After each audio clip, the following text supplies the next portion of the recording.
পরপর 7টি সংখ্যার গড় 20 হলে বৃহত্তম সংখ্যাটি কত? কোশ্চেনে বলেছে পরপর 7টি সংখ্যার গড় 20 বলেছে। এবার তোমরা মনে রাখবে গড় সবসময় মাঝখানে থাকে, তাই 20কে আমি মাঝখানে লিখলাম।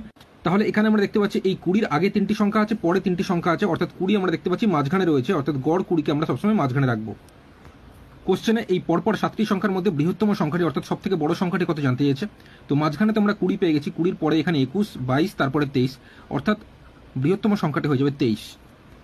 তো এই 23 আছে অপশনটিতে, অপশনটি হয়ে যাবে সঠিক উত্তর। তোমরা ক্ষুদ্রতম সংখ্যাটি কত কমেন্ট করে জানাবে। আচ্ছা, এখানে তোমাদের বলে রাখি, এখানে কোশ্চেনে পরপর 7টি সংখ্যা বলেছে, অর্থাৎ খুব ছোট সংখ্যা বলেছে বলে আমরা মাঝখানটা খুব সহজেই পেয়ে গেলাম।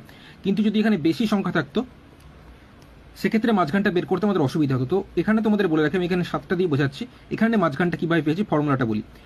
যত বলবে তার সঙ্গে 1 যোগ করে সেটাকে 2 দিয়ে ভাগ করবে। যেমন এখানে পরপর 7টি বলেছিল, 7-এর সঙ্গে 1 যোগ করলে 8, 8-এর অর্ধেক করলে বা 8কে 2 দিয়ে ভাগ করলে 4